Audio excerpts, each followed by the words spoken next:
Good morning and welcome to the Erwin Rommel Mobile Law School live seminar at Dallas, Texas. I'm Peter John Simpson, and we always start our seminars off the same way. We do that because we may be crazy, but we're not stupid. This is the 91st Psalm from the Jerusalem Bible. If you live in the shelter of Elyon and make your home in the shadow of Shaddai, you can say to Yahweh, my refuge, my fortress, my God in whom I trust. He rescues you from the snares of fowlers, hoping to destroy you. He covers you with his feathers, and you find shelter underneath his wings. You need not fear the terrors of night, the arrow that flies through the daytime, the plague that stalks in the dark, the scourge that wreaks havoc in broad daylight. Though 1,000 fall at your side, 10,000 at your right hand, you yourself will remain unscathed with his faithfulness for shield and buckler. You have only to look around you to see how the wicked are repaid. You who can say, Yahweh, my refuge, and make Elyon your fortress. No disaster can overtake you, no plague come near your tent. He will put you in his angels' charge to guard you wherever you go. They will support you on their hands in case you hurt your foot against a stone. You'll tread on lion and adder, trample on savage lions and dragons. I rescue all who cling to me. I protect whoever knows my name. I answer everyone who invokes me. I am with them when they are in trouble. I bring them safety and honor. I give them life long and full, and show them how I can save. Our legal system comes direct from the Bible. For those of you confused by the Old Testament, this is the Jerusalem Bible. This is a Catholic Bible published, translated from the French into the English in 1966 with the Catholic Church's Nihil Obstat and Imprimatur. And what it does is it makes the convoluted language of the King James Old Testament very, very accessible to you. And a lot of newcomers to the Bible as law, as opposed to religious hooliganism, use this Bible to make clear their King James, and then they code plead the King James in Strong's and do their research from there. Our featured presenter is Michael H. Brown. Michael H. Brown in talk radio in America is known as America's foremost jailhouse lawyer. While you and I mostly were sitting around in our dorm rooms listening to Beatle albums, Michael Brown was the first American sent to federal prison over the abortion issue. He was given 25 years, and he was first taught legal research and pleading in federal prison by an old librarian at Terre Haute, Indiana. And he got himself out in 4.5 years. The Erwin Rommel School of Law is not a monolith.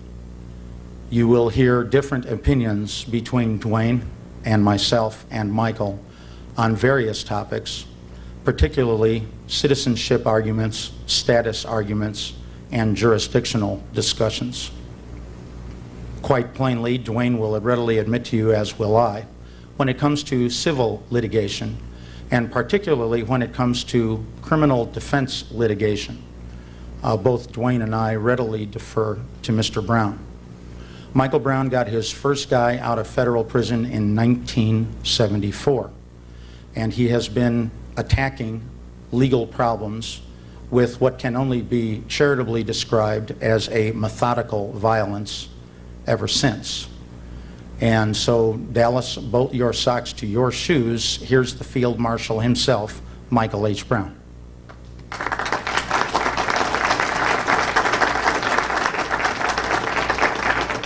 Thank you. And Peter, it was 3.5 years, not 4.5.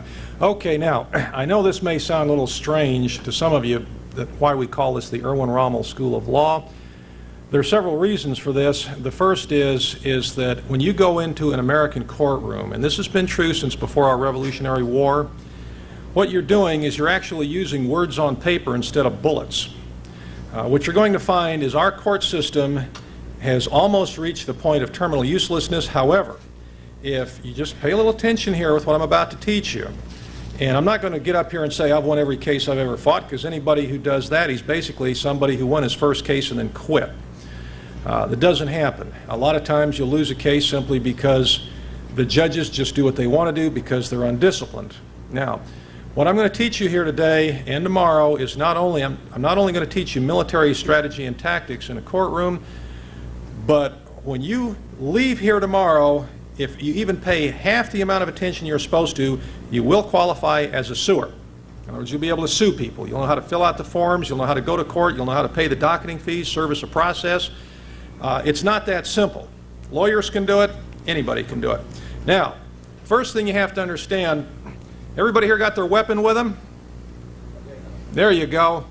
That's it. That's your weapon. Pad of paper, that's your ammunition. You'd be amazed at how much damage you can do with this stuff. Now, the first thing I have to do here, and you're going to have to bear with me just a little bit as I go through these index cards, because it's far more important that you get all the information than I get up here and give a really professional, polished speech. First thing I want you to write down is you'll hear a lot of rumors, and people are putting out literature and all that, and they'll tell you this and they'll tell you that. Well, most of these rumors and what we call patriot mythology, like for example, like you can use the Uniform Commercial Code in a criminal case. And that's only if you're accused of stealing something or you wrote a check or something like that. There's a real easy way to check this. It's called Black's Law Dictionary. And I would suggest that's the one book that you should get before you even start, because anybody starts talking to you about UCC or citizenship or anything like that, it's real simple. You go to Black's Law Dictionary and look it up. Something else I want to caution you on, and this is an absolute must. The law is not what I tell you it is. It is not what someone else tells you it is. It isn't what the judge tells you it is. The law is what's in the books. You have to learn how to read those books. Now, another thing I would suggest, and this is something that you're also going to have to become very familiar with, is there's a four-letter word that attorneys shy away from. Can anyone tell me what it is? What? Yes. No? Now, let's keep it simple. Stupid. They hate it even worse than that. Can anyone else want to guess? The word, ladies and gentlemen, is read.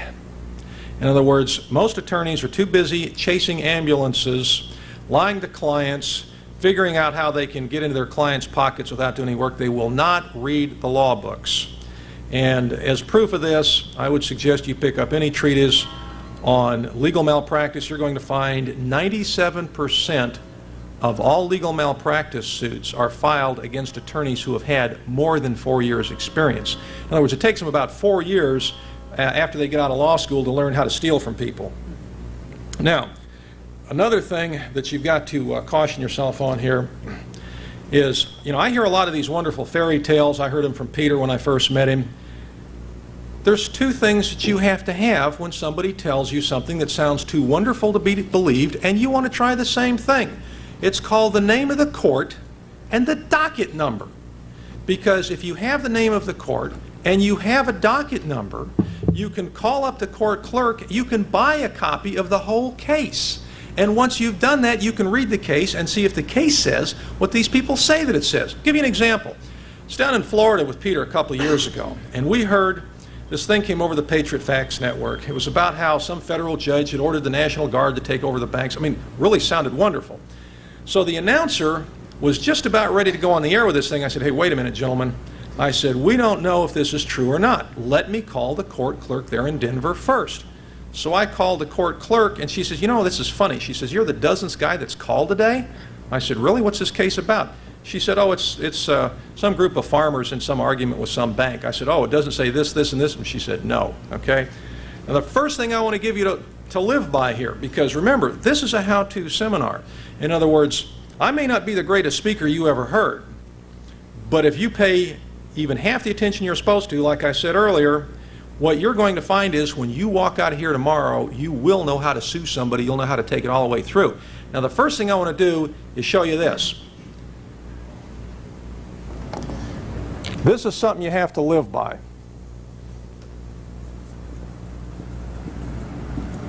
I don't want you forgetting it.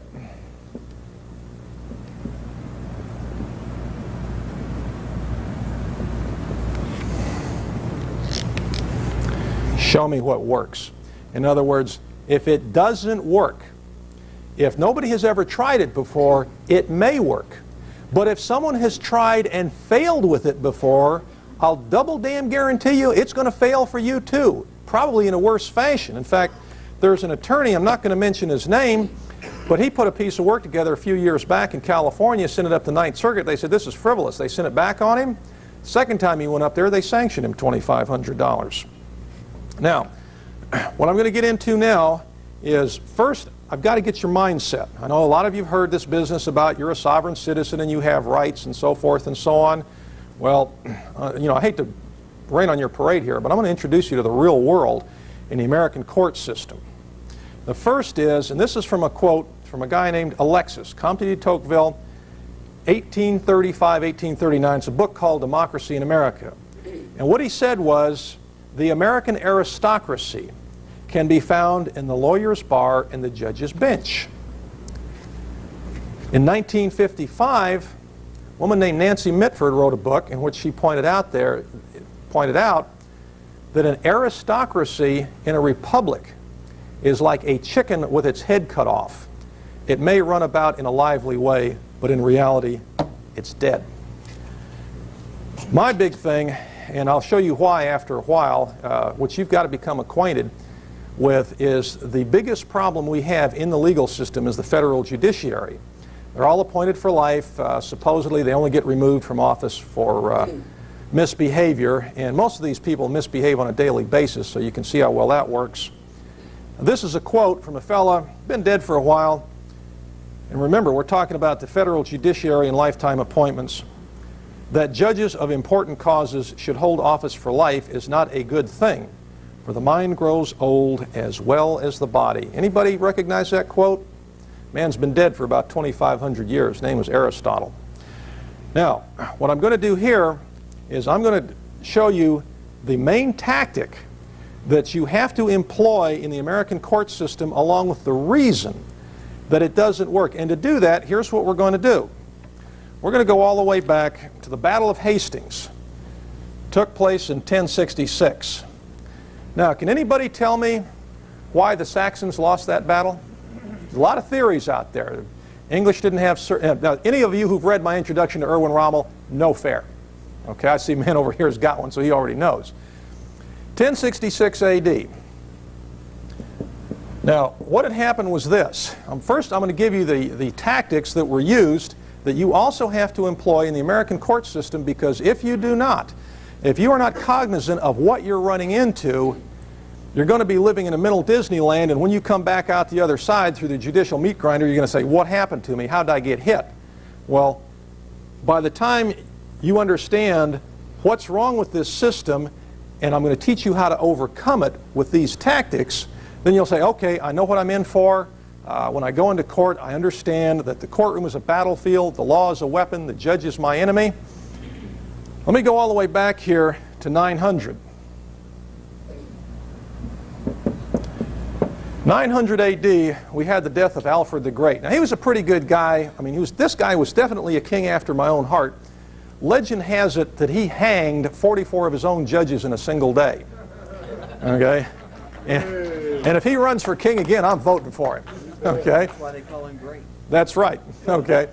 Now, in the 166 years from the time of Alfred the Great up until the Battle of Hastings, the English had a succession of weak kings, one of whom I think was named after a lawyer. He was called Ethelred the Unready. And Ethelred was a complete idiot. I mean, this guy took the wives of some of the Danes who had invaded, and instead of just holding them for ransom, he buried them up to their waist and then turned dogs loose on them. You know, that really causes your opponent to lose his sense of humor. Well, what happened was this. From the death of Alfred all the way up to the Battle of Hastings, the English court system operated very much in the fashion ours does today. What happened was this. The English, when a baron got into a legal urinating contest, if you will, with a peasant who had 40 acres and a mule, well, I think those of you who've had experience in our court system, you know automatically, no matter what the law was, and I see a man nodding his head over here, yeah, you're right, okay, you know how the judge ruled. He did not rule according to law, he ruled according to political position. And this is one of the first things that you have to understand about our system, and I'm going to show you what their system did to them, along with the tactics you need to employ that the Normans used, is that we have a caste system legal system. If your name is William Kennedy Smith or Neil Bush, there is one set of rules that apply to you. But if your name is Mike Brown, Peter Simpson, and I don't know most of your names here, I can guarantee you there's a different set of rules apply to you. And I'm sure some of you have experienced it. Okay? Now, what happened is by the time William the Conqueror landed, and if you read the accounts from that era, what you find out is that most of the guys with William thought he was on a suicide mission. I mean, you just don't take 10,000 men and invade a country of 2.5 million people. It is just not done. Well, here's what happened. William landed. Now, when they met at Hastings, this particular fight started at 9 o'clock in the morning. All right? He had 10,000 men. Harold the Saxon had about the same. Now, a lot of military historians will tell you, well, the English were worn out from Stamford Bridge, or Stamford Bridge, that they had fought at like 2 or 3 weeks earlier. That's absolute nonsense. All right?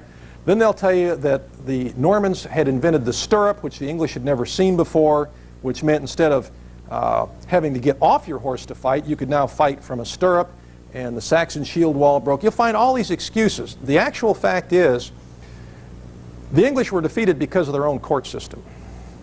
Here's what happened. 9 o'clock fight starts. At 5 o'clock in the afternoon, which is like 3 times your average medieval battle, and I don't know how many of you have seen First Night with Richard Gere. Anybody seen that? Okay, it's woefully inaccurate. They didn't have plate armor then. They had chainmail. As late as Hastings, hundreds of years later, their shields were mostly made out of wood. The Saxon battle axe was one of the most fearsome weapons ever seen. Guy who knew how to wield it could drop a horse with a single blow. In other words, the Saxons were not outclassed. At 5 o'clock in the afternoon, the Normans had been repulsed in charge after charge. So finally, here's William of Normandy saying, well, got to go for broke. So he took all his infantry, all his cavalry, all his artillery, or archers, and he committed all of them at once on one flank of the English line. And he rolled it up. Now, up until 5 o'clock in the afternoon, it was nip and tuck. Now, I'm going to show you how that works in the court system. I'm going to show you how to bring in artillery. I'm going to show you what infantry is. I'm going to show you what cavalry is with the court analogies. At 5 o'clock, the Saxon line was rolled up, and it was a moonless night, so most of the Saxons got away. All right, now here's William. He's in a strange country. He's got wooden boats that he can get away in. He's got no winter quarters, very little food.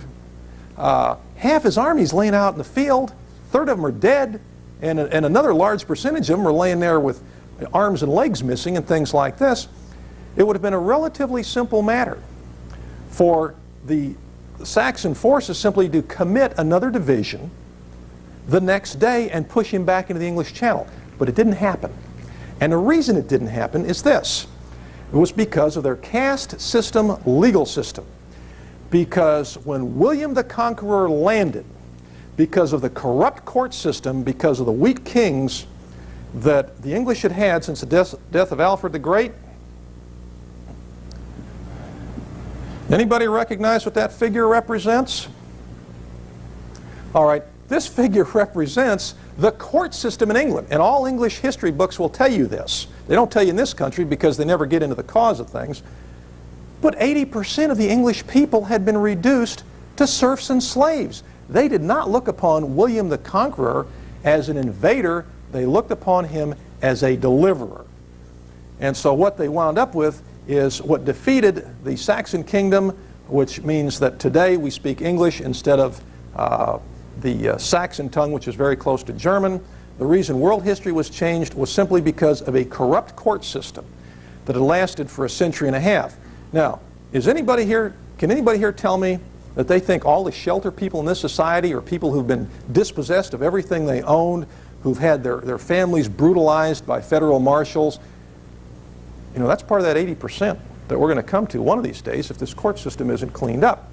Now, to illustrate this principle goes more than once, let me give you some other dates here. I don't need to go all the way back into the siege of Jerusalem, and I believe it was 587 BC.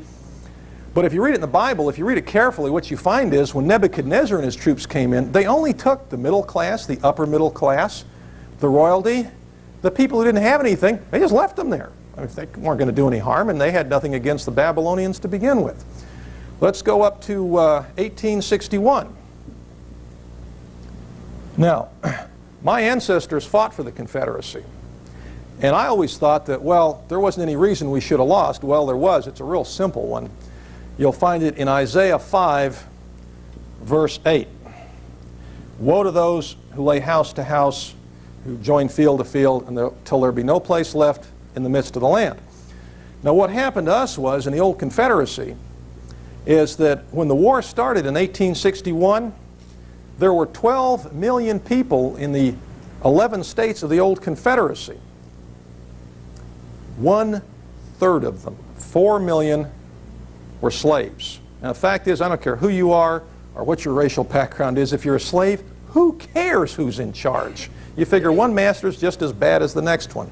I'll give you another example. 1917, the Bolshevik Revolution.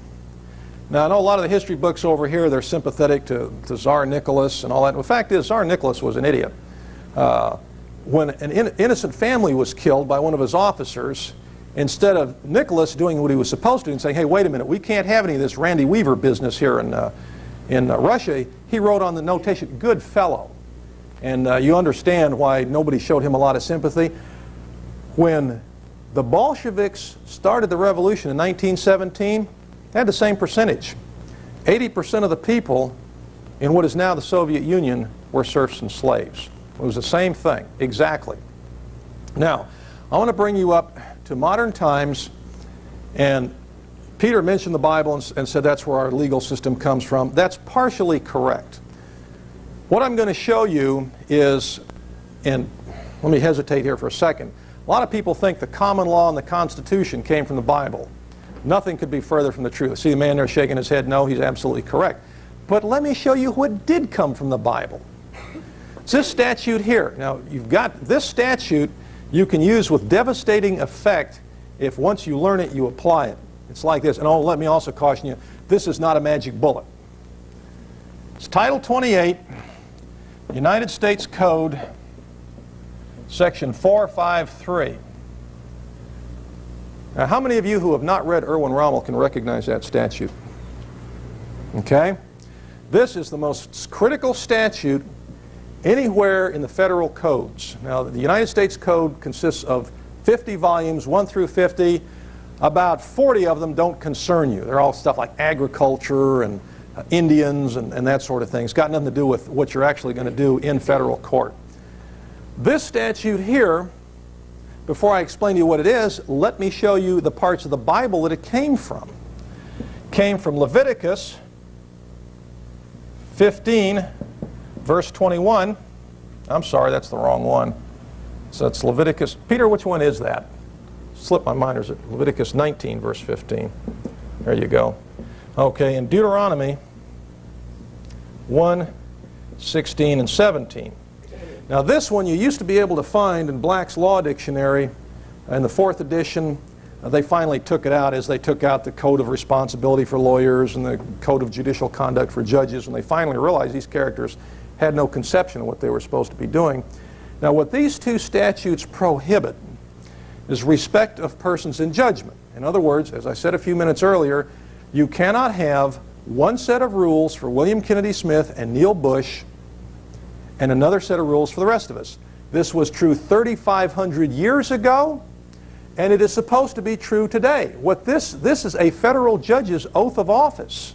The first thing he promises is that he will judge equally alike, the rich and the poor. He will uphold the Constitution of the United States. The last 4 words of this particular oath are, so help me God. Now these are the same people, I'm sure you can recall, that took the Bible out of the prayer out of the public schools. They're responsible for Roe versus Wade. And let me show you something else here. that is not common knowledge. Now, I'm sure you've all heard of Roe versus Wade, so I don't have to put the citation down. You all know it was enacted in 1973. But let me show you what they actually did with this particular thing. How many people here have actually read that decision? Can I see a show of hands? Roe versus Wade. One fella here. Okay, anyone else? All right. If you'll read... Is this one getting too light? Okay, yeah, go. My weapon wore out. If you read the decision itself, you're going to find that the United States Supreme Court pulled one of the cleverest moves ever done by the American judiciary. Now, in case you're wondering why part of my pet peeve is the judiciary, it's because these people are the ones who actually make our laws. Congress makes suggestions. But what they did here, you think I'm kidding, what they did here was something that when I first read it, I'm thinking, whoa, wait a minute here. I read the decision. Well, now what Harry Blackmun did, and this guy wasn't even a good lawyer, let alone a decent Supreme Court justice, instead of using anything from the Bible or the Constitution or the English common law, he used the philosophy of the Stoics in order to justify his decision that life did not begin until a baby had passed the birth canal. Okay? So I'm sitting there in a law life here, I'm thinking, Stoics? Why do we have a bunch of dead Greeks deciding our legal system? So I went up and looked up Stoics. And Stoics, now they tell you today it was a philosophy, but actually it was a religious group that followed this particular pagan god. And I thought, okay, I see this, there's some religious connotation here. So I thought, okay, Zeus, who the dickens is he? So I looked up Zeus and traced him out, and I found he was the Jupiter Olympus of the Romans. Can anybody tell me what his name was in Hebrew? Anybody? Bingo. Right here. You probably recognize this name. This was the guy that Elijah cut all the 450 of them, I think. He decapitated them. This is actually what the Supreme Court did on January 22nd, 1973, and it'll explain to you when you read the news why these people in the federal judiciary are so adamant about no Bible in the public schools, no prayer in the public schools, no nativity scenes in the public parks, is because what the Supreme Court actually did on January 22nd, 1973 is they installed Baal worship as the official religion of the United States. And if you take this to its logical conclusion and you say, wait a minute here, what we've got is we've got these people up in the judiciary wearing these black robes. Anybody tell me where those black robes came from? Mourning the death of the King of England, isn't it? No, I'm sorry, but unfortunately it's worse than that. Pardon? No, but you're close. You know, I like this. I mean, you people are actually participating. A lot of times I get people just sit there like, bumps on a log and don't say anything. The judicial robes of the federal judiciary, the black robes, are left over from the pagan Roman Empire. This was the empire that codified class distinctions. If you were royalty, you couldn't be tortured. If you were common people, well, then they could put you on the rack or the thumb screw or whatever they felt like. And that eventually kind of backfired on them too, because the exception to that was treason. And when they started getting the privileged elite, which is, I don't know if you've noticed it or not, but that's what they're doing now in this society. It used to be that when the police and the judicial system landed on people, they only landed on the poor, the people who couldn't defend themselves. But if you've noticed lately, just in the last few years, they're getting everybody. And eventually it's going to backfire on them just like it did in ancient Rome. But what happened was, in Rome, they said, well, all right, if it's treason, then you can torture even the aristocracy. Well, pretty soon everything was treason, just as today, in all American criminal cases, everything is conspiracy. Now, what I'm going to do now is I'm going to show you some other things. Now, Peter brought me up a sign here. It said, like I've got 15 minutes on this segment. Now, the reason this is going to be just a little bit disjointed is because we want to make sure you've got tapes when you leave here. So if his tape machine runs up before I stop talking, which, believe me, it's easy for me to do. I can overrun any tape machine out there. What's going to wind up happening is you'll get a kind of disjointed account of this. So what we're going to do is we're going to try to keep it in increments, even though the subject matter won't be precise as far as I wanted to cover the class distinctions in the legal system. Next, I'm going to teach you what the common law actually is and was. Then we're going to go to constitutional law, which I think you're going to get a couple of eye-openers on that. Then I'm going to actually show you how to fill out the paperwork, how to frame an issue, how to walk it through the courts, how to do legal research, that sort of thing. And in each segment, what I'm asking for are questions. Now, I've pretty well covered the class distinctions on the legal system. I've covered the judicial oath of office, that our federal judicial system is actually an alien religion. I know it sounds a little heavy, but if you actually watch these people, and again, remember, the law's not what I tell you it is. It's what's in the books. Go read the books yourself. See if I'm right. I'll give you an example. There's a federal judge named Gordon Thompson. Attorney was in there trying to defend some pro-life activists. And this judge says, okay, here's 40 words you can't use, and here are 6 defenses you're not allowed to use either. And I'm looking at this thing, well, you know, so much for the First Amendment, so much for assistance of counsel, because these people are determined to keep this agenda wrapped around our throats. There are ways to overcome it, but first I want to get you to recognize what we have. What we have, to some extent, is an alien religion that runs our legal system, and we also have a caste system, legal system. Now, you can still make it work. I'm going to show you how.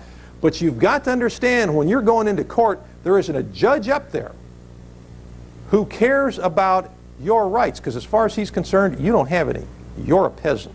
In fact, one of the things I wanted to point out earlier was that as you may have noticed, I don't have a lot of respect for the judiciary because, as I also pointed out earlier, the judges' robes come from the Roman Empire, and how much respect can you have for somebody that's sitting up there in a 2,000-year-old Halloween costume? I mean, really. You know, look at them like that and they won't scare you. All right, now, before I get into the common law, are there any questions on what I've raised so far? Now, don't be bashful, because I'm here to teach you whether you want to be taught or not. In other words, if I have to, I'll cram this information down your throat. This man here, yes, sir. Continue to say federal judges. Right. This judgeship, how far down the spectrum does it go? All the way to JP? No. See. Repeat the question. Okay, good question. The man asked. We have microphones. If you'll come up to the mics, the question will get on the tape. Yeah, and there we go. We can all hear it. Okay, well, this man asked the question, does the federal judiciary go all the way down to like justice of the peace? No, it does not. The federal judiciary is separate from the state judiciary. Federal judiciary, you have United States Supreme Court here in Texas. The next lower level would be the Fifth Circuit Court of Appeals in New Orleans. And then lower than that, you'd have the federal district court, such as here in Dallas, Texas. Come on up here, would you, sir? Now, the state judges, you have a completely different parallel system. You have the state Supreme Court, probably an appellate court, district courts, of which you have an absolute wad of them here in Dallas, and then your justice of the peace and people like that, they're about as low as you go. But those are state judges, not federal judges. Go ahead. What I'm saying is the corruption that is at the federal level and the Halloween costumes that they wear, does it go all the way down in depth as far as the judges that are sitting on the JP court? Yes, are they all the same quality of people? That's it. Yeah, they're all well, the same quality of people. That's oh boy, am I going to have fun with this one? Yeah, yeah. I mean, you want to talk about a 14-day-old rotten pizza? Yeah, that's about the quality you're getting with these characters, because most judges, all federal judges and almost all state judges, are political appointees. They're not put there because they know anything. They're put there because they've got a political connection. And if you don't believe that one, read some of this utter trash coming out of the United States Supreme Court. If you really want to see what the legal system is supposed to be, what I would suggest you do is this. When you go to a law library and you want to know about a particular subject and you want the grounding in what it's supposed to be, skip the published opinions written by judges, Supreme Court reporters, federal reporters, which is the appellate court, federal supplements, district courts, and I'm going to get into those more heavily. But if you want to see what the law is supposed to be, go to the law journals. Some of these law professors, I mean, when you read their stuff and then you compare it to what some of these low-quality morons in their Halloween costumes are doing, you'll realize, whoops, wait a minute here, this isn't the way things are supposed to be. I'll give you one example, the Second Amendment, right to keep and bear arms, which I'm sure you're all familiar with. We did a survey of several of the Law Journal articles, and occasionally you'll find some liberal bimbo, if you'll forgive the expression, who will come out with some really asinine article on the Second Amendment, but you'll come up with some of these law professors, they'll point out like the Second Amendment was enacted so that the common citizens could be a counterweight to government forces. It was enacted so that people could protect themselves from organized government bodies. And one of the things, and one of the reasons that the Supreme Court never addresses this issue, if you get back far enough into the common law, the Second Amendment carries with it the implied right to revolt. And obviously they're not teaching that in the schools these days. So if you have a particular legal problem, if you go to the Law Journal articles first, then what you'll see is when you actually get into the published opinions the way the Supreme Court thinks things ought to be, you're going to find that these guys, at least 7 times out of 10, are strictly out to lunch. But again, they're political appointees. I mean, just because somebody's on the Supreme Court and these idiots on these talk show hosts speak to them in hushed, or about them in hushed and reverential tones, these people are not the font of ultimate wisdom. They're 9 lawyers, for Pete's sake. And they're 9 lawyers, none of whom had to pass a test to get the job, unless you're talking about the test that Clarence Thomas took on his sex life. I mean, come on. You know, how does that qualify you to adjudicate the constitutional issue? Next question. You said the 1973 Roe versus Wade established bail religion as the official religion of the United States. Could you tell us exactly what you mean by that, how that was done? Okay, well, they did it by writing the opinion, because if you read the dissenting opinion by Rehnquist and White there, both of them say, wait a minute here, this is judicial legislation. The Congress is supposed to enact legislation, the executive is supposed to enforce it, and the judiciary is supposed to interpret it.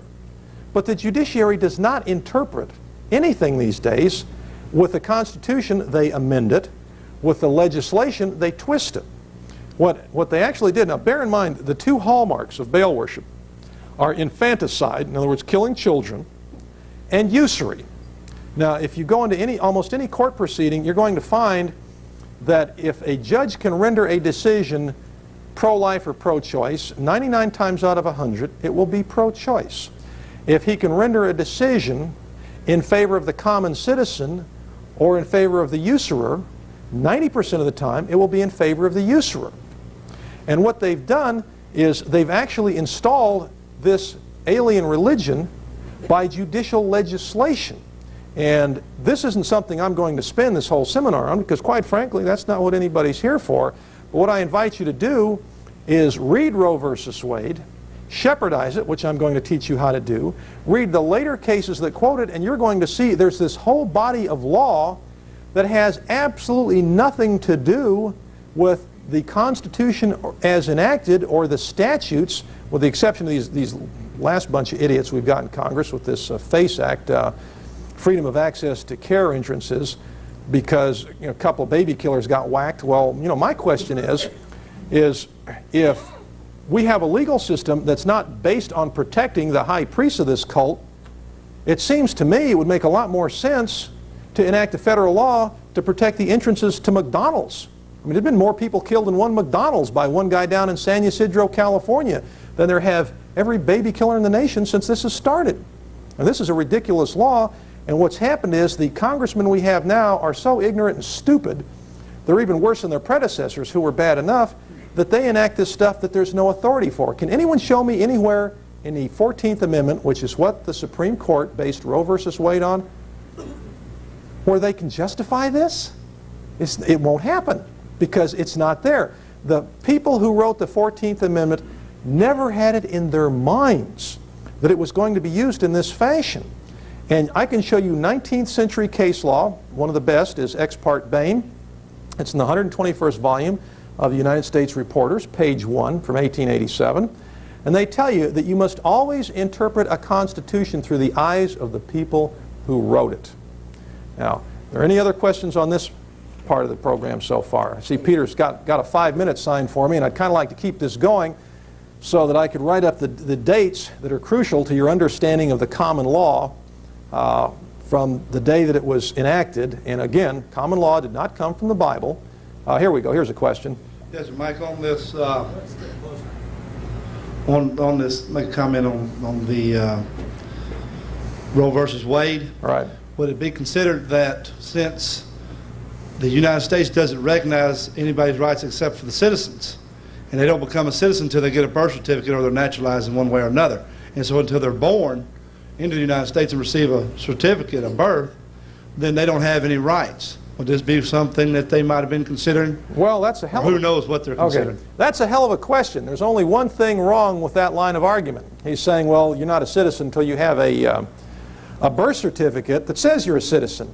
Well, the problem that you've got there is if you follow that line of reasoning, you have to completely flesh the Fifth Amendment. No person shall be deprived of life, liberty, or property without due process of law. Now, a person under the English common law, and this is what I'm going to show you how to use this. See, this idea of the common law being some magical thing you can wave in a judge's face and he's supposed to shrink like a vampire from a cross or something doesn't happen. But it can be used. Under the common law, and you'll find this, and here's another set of books. If you want a really good background in how the Constitution was written, it's called Blackstone's Commentaries on the Laws of England. It's usually a 2 to 5 volume set of books. Blackstone's Commentaries, there he goes, right up there, okay? That's probably the best book you can get to understanding the language that the Constitution itself was written in.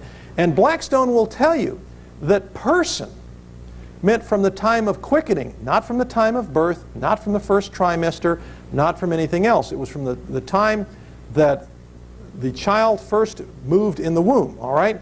However, even Blackstone didn't quite get it right, because if you want to know what a person is or a man is, you go to Job 3, verse 3, which was the set of laws they used even before Blackstone, where Job says, "Cursed is the night a man-child is conceived." He does not say, "Shame on the afternoon a piece of meat glued itself to a uterus wall."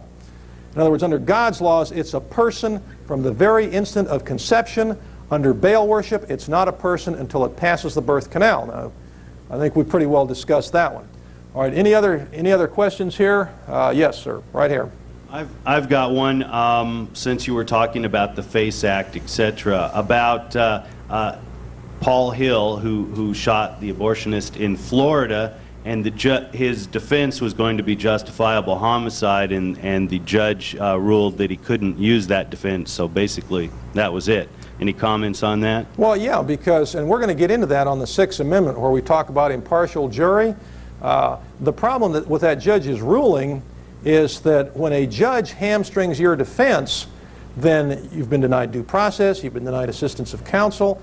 The fact is, under God's laws, it was justifiable homicide, but under Baal worship, you've just killed the high priest. Shame on you. What do you got, Peter? Okay, here's what we're going to do. Is this on? Are we on?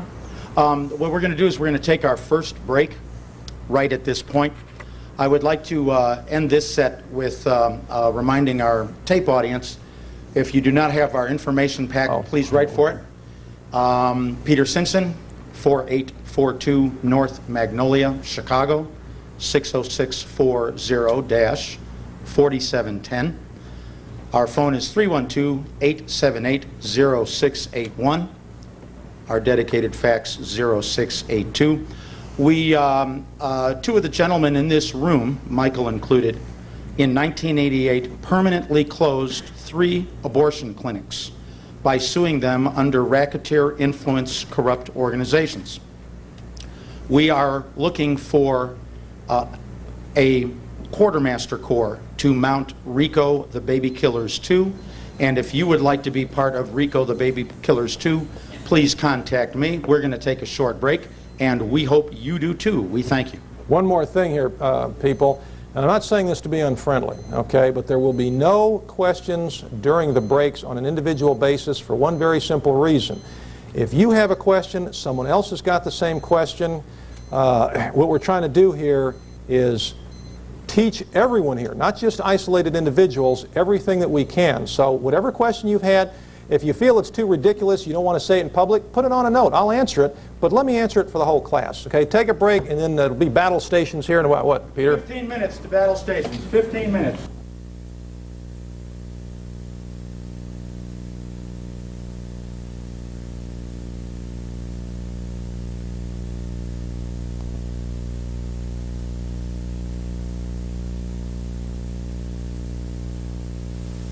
Do that. I had a couple of things brought to me during the break, and like I said, I'm not answering any questions during the break because everybody needs it now.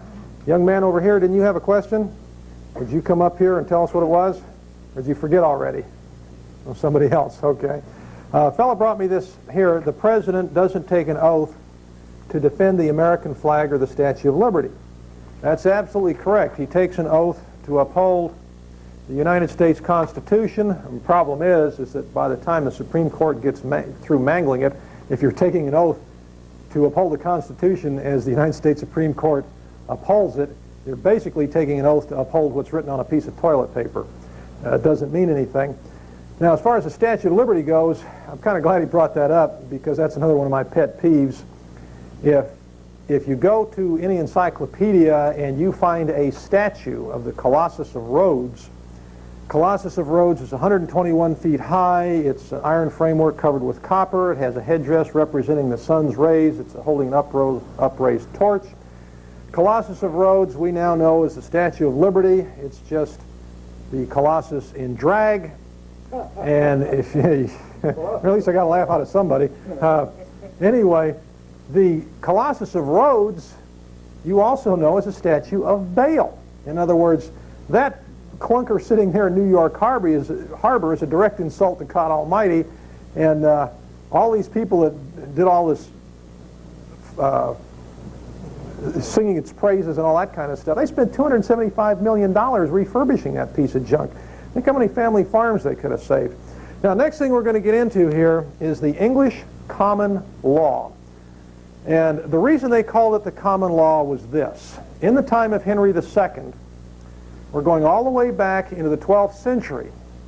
Every shire, which you also know is a county here in this country, in England had a different set of rules. Now, can you imagine driving from Dallas County, the next county over, and there's all sorts of laws you're not even familiar with. You break one of them, the next thing you know, you're sitting in a jail someplace because you didn't know what the rules were. You crossed the county line. Well, that's what was happening at the time of Henry II. And he was really getting perturbed about this because it was messing up his tax base. And Henry II, incidentally, wasn't that bad a guy. He came back from one war, and he asked people how the judges had been treating them. And they said, oh, it's awful. There's too many of them. Well, the whole country, they had 18 of them. So he cut them down to 5. And I'm going to show you what our people had to say about the same thing in 1792. But because of the frustration with all these different legal systems, he brought in a fellow, a Latin scholar, and a sheriff by the name of Ranulph de Glanville. Now, de Glanville was quite a fellow, very fluent in Latin, and Henry II said, here, Ranulph, here's what I want. I want all the statutes that are common to all of England. And we're not going to have this business of going from county to county and the rules changing and people getting locked up over it. He said, this nonsense over with. So what he said was, and this is where the word common law comes from, he said, I want all the laws written down that are common to the country of England. In other words, the common law. So Ranulph says, okay, he says, I can handle that. And he gets into it and he realizes he's got a nightmare. There's no way he can harmonize all this garbage. So what he does, because he's such a slick Latin scholar, he does what he can, and then he goes back to the 12 tables of the Roman Empire and says, okay, these will work. The king will never know the difference. So in 1187, he hands Henry II this book and says, here are all the laws of England. The fact they were also the laws of the Roman Empire never was mentioned to anybody. Now, Ranulph was kind of a slick dude. He got removed from office twice for corruption, but he was slick enough to get back in. Now, the common law went along fine as best they could until 1215. Now, anybody who doesn't recognize this date? Magna Carta? All right. Now, here's the funny part. First place, Magna Carta did not apply to the common herd. For the most part, it applied to the barons because they had already forgotten the laws or what they had learned, or the Saxons had learned at Hastings. It seems like every 150, 200 years, you have to start all over again and teach the people in charge that, hey, we're human beings too. Can anybody tell me how long Magna Carta lasted when it was first enacted? Nobody want to guess? 9 weeks. King John, who was basically, he's kind of a little scrawny dirtbag, he repudiated Magna Carta 9 weeks. It was not brought back until almost 50 years later when one of the English kings needed a loan. And the Baron says, you aren't getting squat, we're not going along with it until you reinstate Magna Carta. And from that time on, from 50 years later, even unto this day, you will find clauses of Magna Carta in many of our state constitutions, such as the courts will always be open, there will be a remedy for every injury, no free man will be imprisoned without due process of law. Now, 1275, we're up to Edward I, and some of you may have seen him in that movie Braveheart.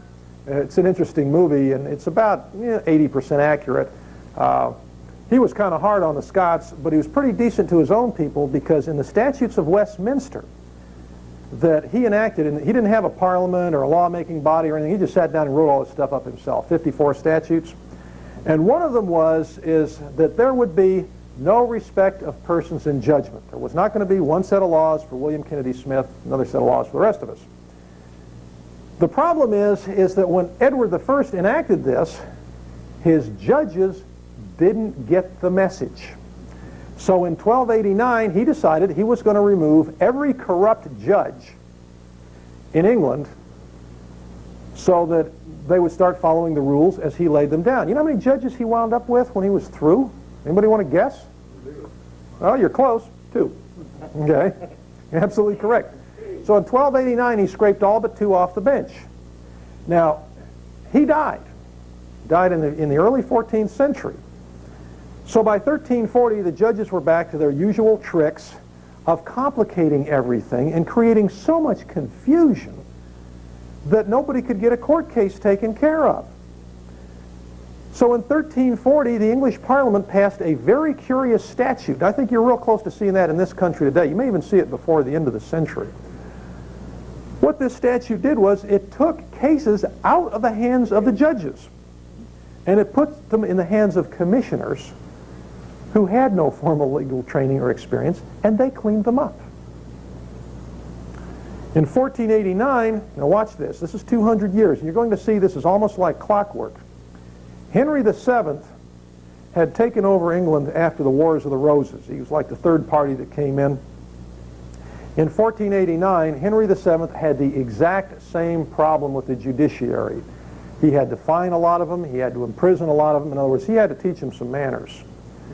Well, things weren't too bad. We go into the 16th century under the reign of Henry VIII. And fortunately for the common people, Henry VIII was mostly into beheading wives and other nobility and people like that. So it didn't really filter down to the common herd, so to speak. 1603, we have James I. Now, I'm missing a date here. I should have had 1607. James I, a lot of you, I'm sure, I doubt if there's anybody here who hasn't heard of a King James Bible. What you may not be aware of, unless you've read the foreword to the Geneva Bible, how many people here have Geneva Bibles? Okay, then you understand. You know what I'm about to hit you with next? James I, who authorized the King James Bible, was a flaming homosexual. He liked little boys a lot better than he liked girls, and in 1626 he died of a disease that the symptoms very much read like how people die of AIDS today.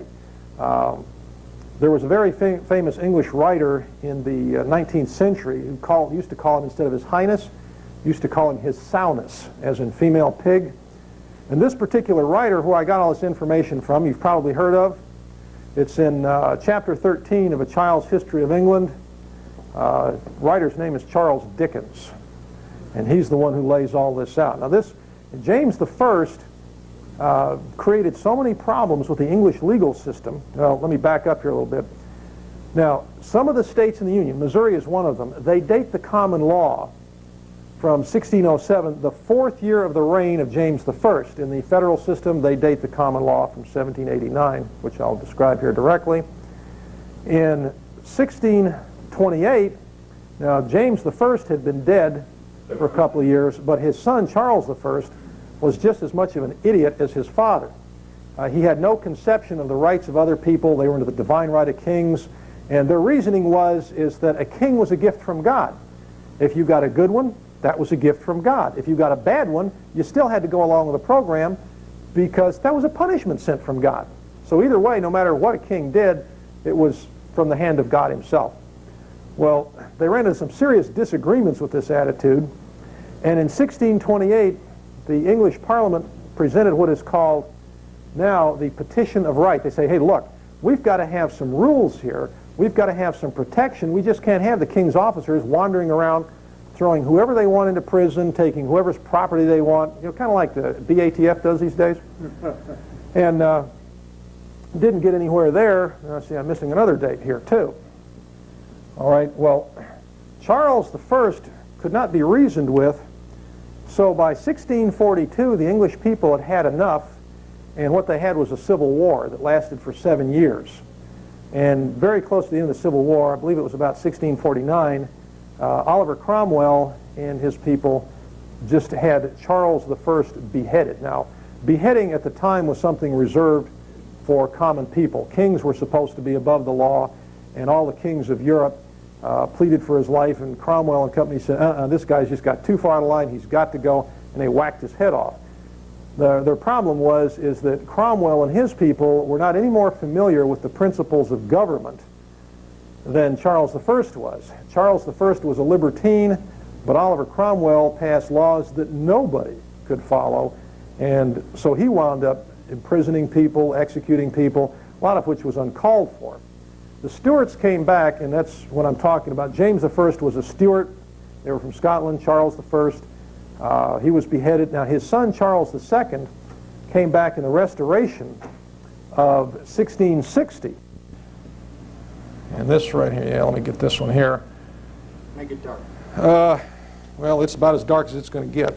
Anyway, Charles II came back for the Restoration in 1660, and it was kind of like the parable about the frogs who wanted a king. You know, he'd send them an alligator that would eat them. And what he did was, the first thing he did was he tried to reintroduce Roman Catholicism as the official religion of England. Of course, nobody was going along with that. But then what he did, about 1671, Charles II, and he did a whole lot of other stuff too, but this is something you may recognize, he passed what were known as the game laws. And that's where everybody had to give up their guns except the nobility, except for sporting purposes. In other words, you could have a gun provided you had a big enough estate where you could show that you could hunt on it.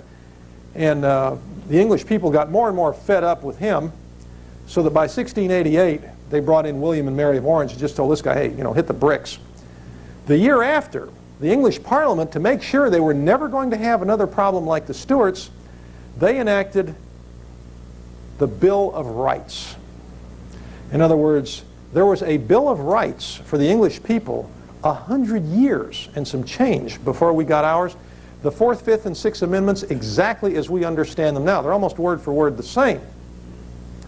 Problem that they had was that the English judges weren't much better, and in some cases much worse, than the ones we have now, so that by 1776, people were once again fed up with the legal system. And they said, okay, we've had it. They had a war over it. And in 1789, we had the federal Constitution enacted. Now, the reason the Constitution was not ratified, if you read the accounts of that day, is, as Patrick Henry said, I smelt a rat. Or is there something wrong with this document because there was no Bill of Rights in it, and the only way they were going to get the common people to hold still for it and ratify it, and when I say common people, bear this in mind, in 1789 and 1791, 90% of the people in this country could not vote. They had nothing to do with the government. If you were an Indian, forget it. If you were a slave, forget it. If you were a woman, forget it. If you did not own property, forget it. In other words, 10% of the people who inhabited the eastern seaboard could actually take part in the electoral process. And it was those 10% they couldn't get this thing passed. And one of the reasons they couldn't get it passed is, I know a lot of people run around saying, oh, the Constitution is, it came from God and this, that, and the other.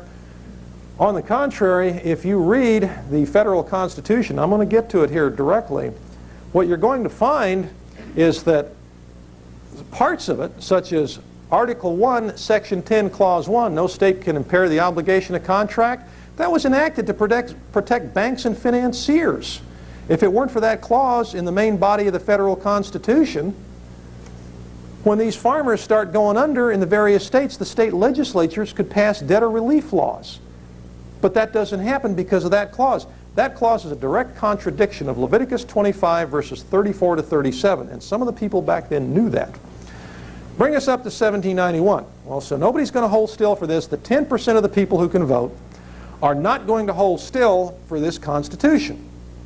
And the fact is, it wasn't that bad a piece of work to begin with, simply because if you looked at it and people went by it, it was a fairly good idea for keeping the government together. You didn't have all the power concentrated in one set of hands. So in 1791, they enacted the Bill of Rights. Now, the Bill of Rights, everything in it and the federal Constitution itself is written in the language of the English common law. All right? And here's the one thing you have to remember when you're going to litigate something. And I would suggest, if you're really serious about this, and I was just talking to Mr. Fox over here, and apparently I paid $80 for a set of Blackstone's commentaries that were paperback. He apparently selling the hardcover for $45.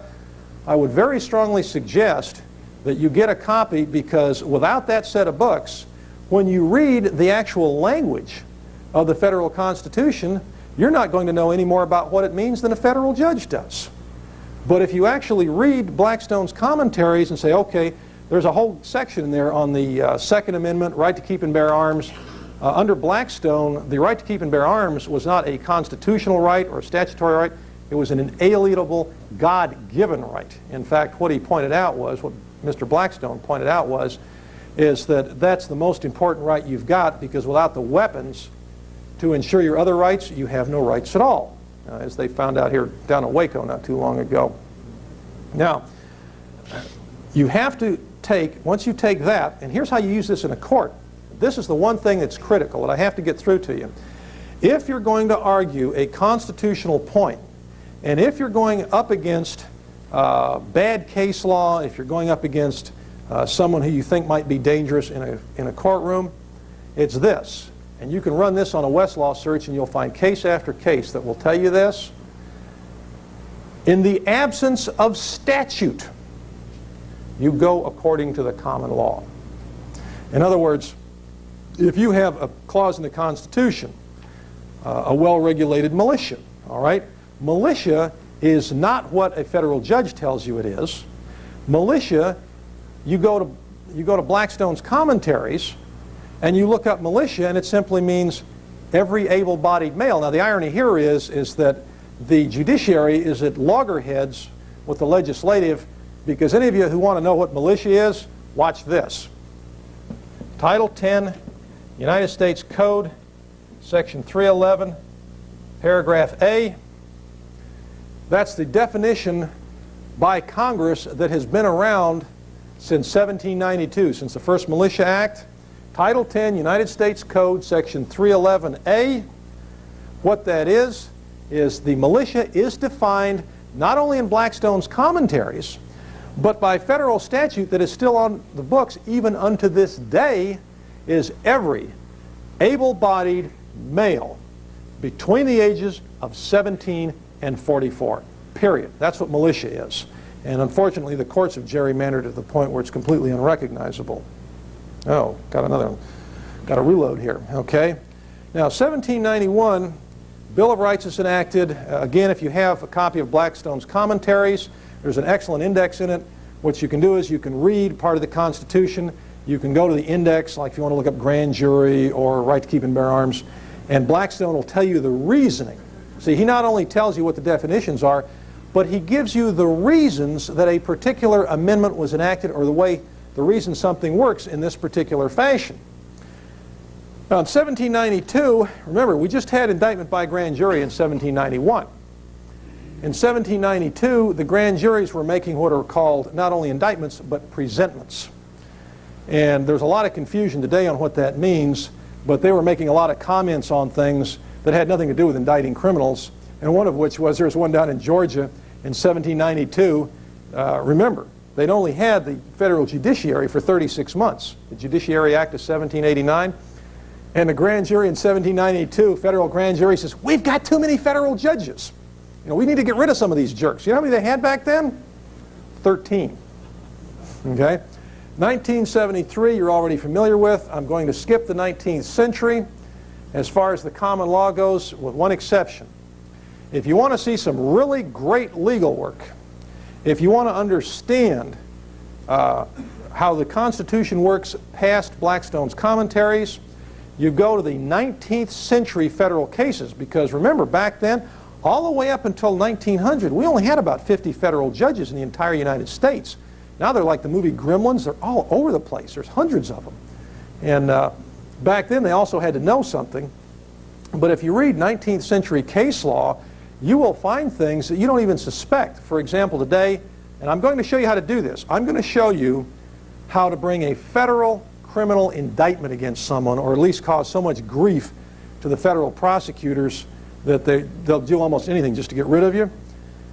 In the 19th century, if you get the case law, and I'm going to get a little heavier into this, into how you recognize what's a federal case prior to 1880, what one looks like between 1880 and 1934, 1934 to the present day, that sort of thing. I'm actually going to show you how to read this stuff, how to look it up. But if you take a particular subject and you read the 19th century case law, and it gets better as the century goes on, you're going to find that what the law was in the 19th century, even as understood according to constitutional understanding, and you don't interpret a constitution, you either understand it or you don't. The later you get into the century, the better it gets. And then all of a sudden, about the beginning of the 20th century, everything starts going south because Congress starts amending the Constitution, which they don't have the authority to do. Until today, we have literally legal anarchy. Now let me show you about legal anarchy. Anybody here, and I know some people here have read Roe versus Wade, or at least I thought that's what you said. Has anybody here read Planned Parenthood versus Casey, Supreme Court case from 1992? It's mentioned in the foreword to the Geneva Bible. What's wrong with this is if you read this case, these characters on the United States Supreme Court, literally, and I've got it quoted word for word in the foreword, they gave themselves the power to amend the Constitution.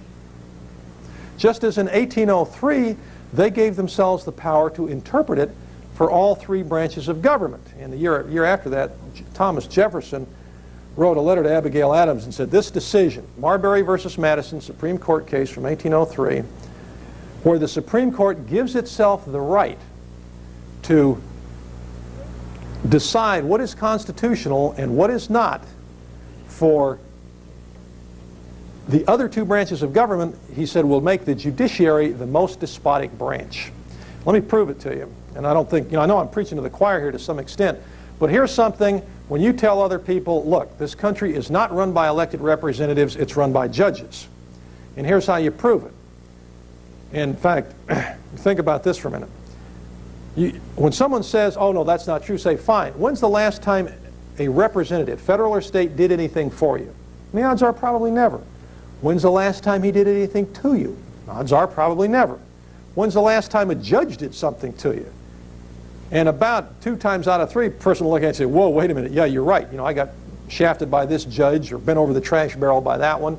The fact is that non-elected representatives at every level of the government, primarily judges, are the ones who actually run the country. I'm going to show you how to deal with that. But I want to give you the background here first on the English common law. Again, we start at 1187, Ranulph de Glanville, laws common to all of England. We go through the history of it. This is my favorite one here, where they just took everything out of the hands of the judges. And we go all the way up till 1992, where we don't even have a constitution anymore because the Supreme Court has given itself the authority to amend it. In other words, you got 9 lawyers elected by no one, qualified to do nothing, and they're making decisions that in a monarchy they'd probably be taken out and beheaded for. Now, do we have any questions on the common law before I get to constitutional law? Yes, sir. You talked about 1607 something happening, but we really didn't get anything in that. Oh, okay.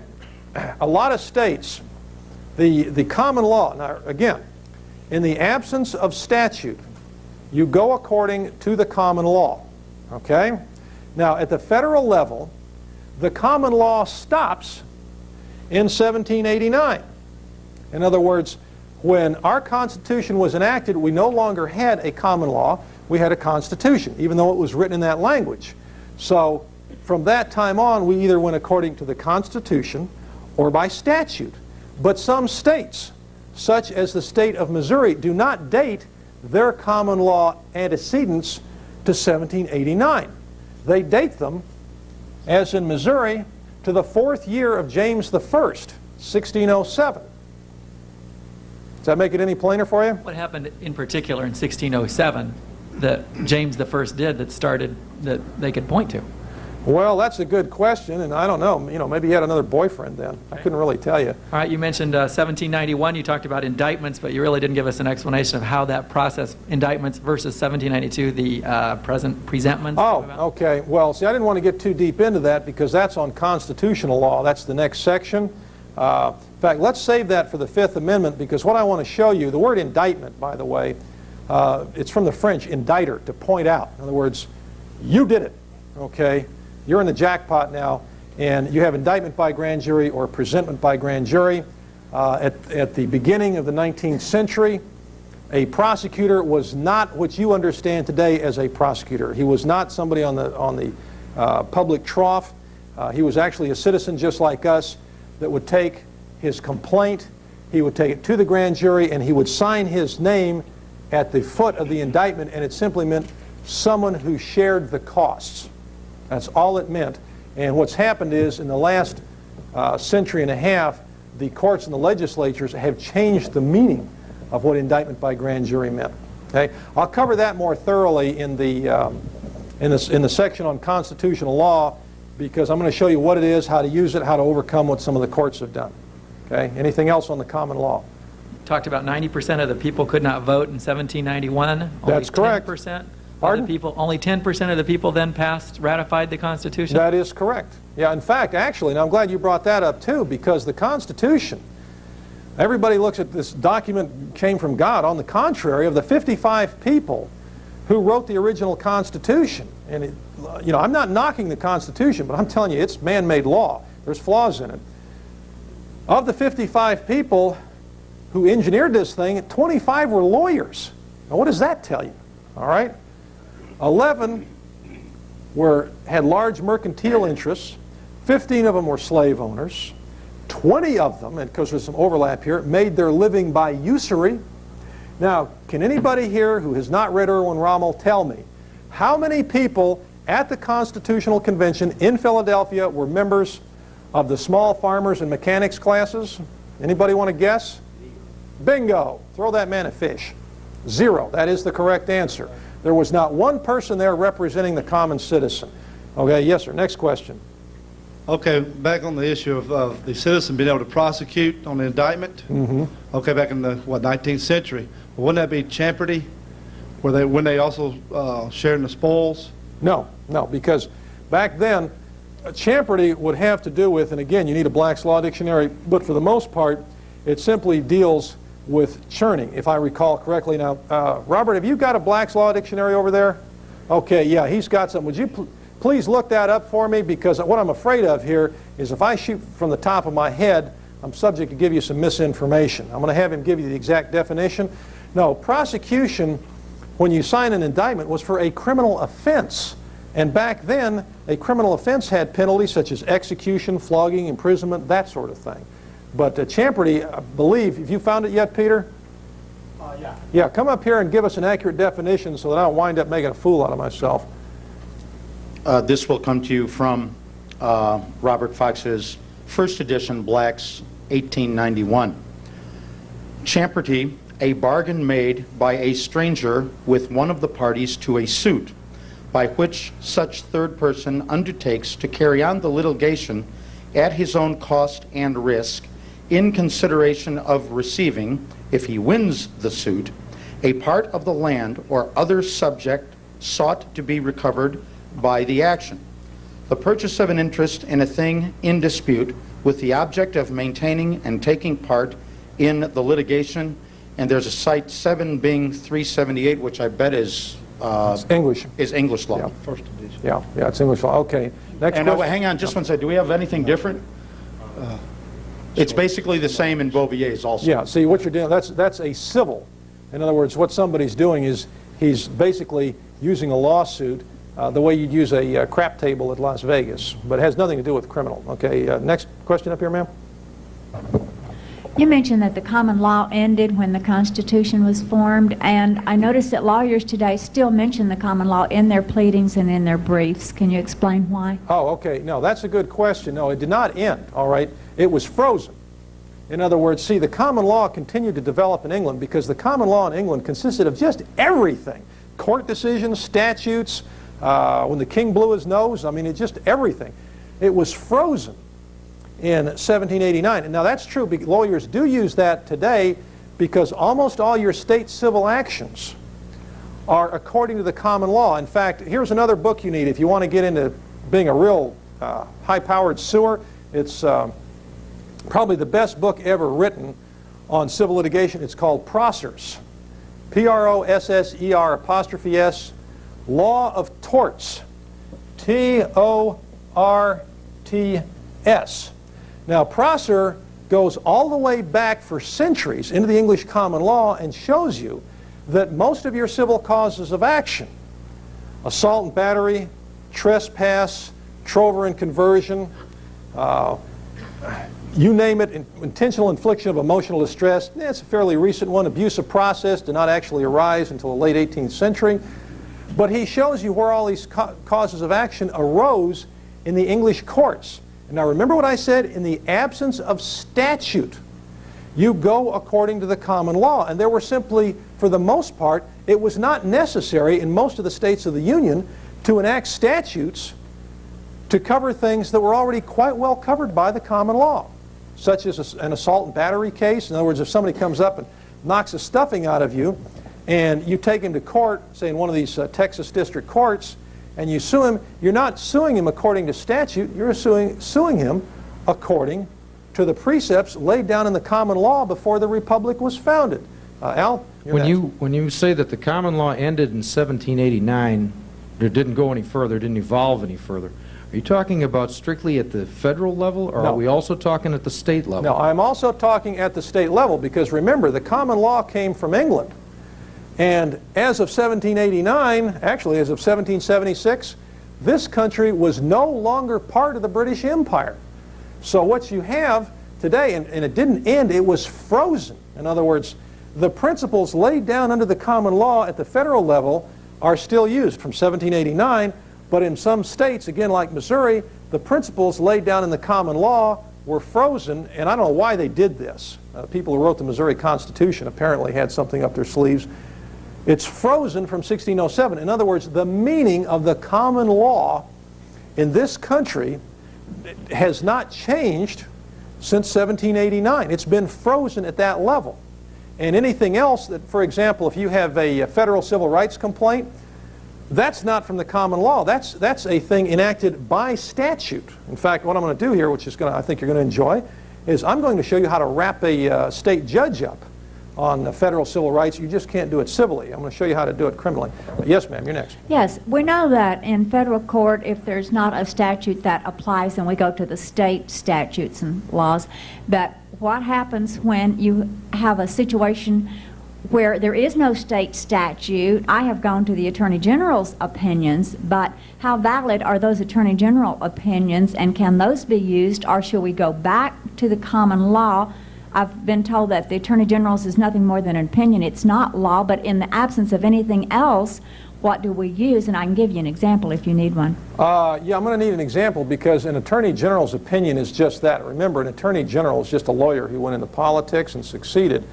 Those are simply to be used as guides, but it actually takes a judge to make case law or a legislature to make statute law. Give me a specific example here. Let me see if I can address it. Okay, in Texas, by the way, the Attorney General does not have to be a lawyer.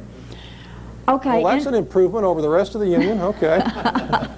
In Texas, we have no law or statute which or even any judicial opinions which regard misdemeanors and withholding of bail. That is all cash bonds for a misdemeanor, say a Class A misdemeanor.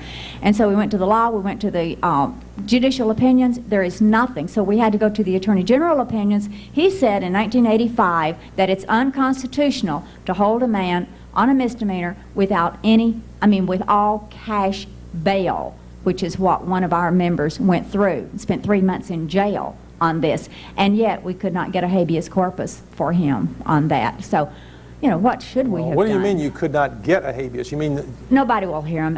It's very. Wait, stop.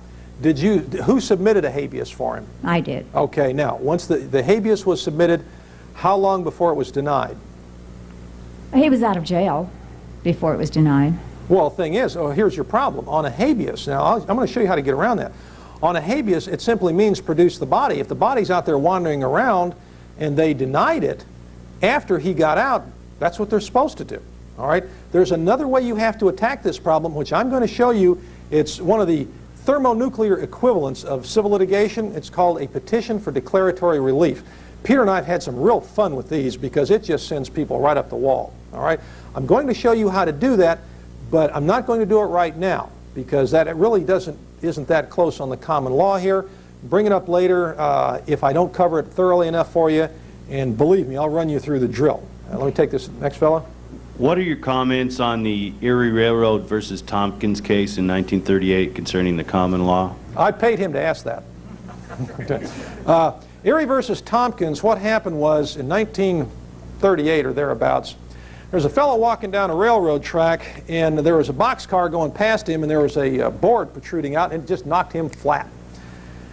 And so he sued. Now, the problem is, up until that time, what you had is you had the states applying one set of common law rules to their lawsuits, but then a federal judge could come along, and he could quote another set of common law rules as he understood it. And what Erie versus Tompkins did, and it's actually good law when you think about it, because it ended the confusion between the federal and state courts. The Supreme Court said, wait a minute here, we do have such a thing as the 10th Amendment, and you have to recognize the states and their systems.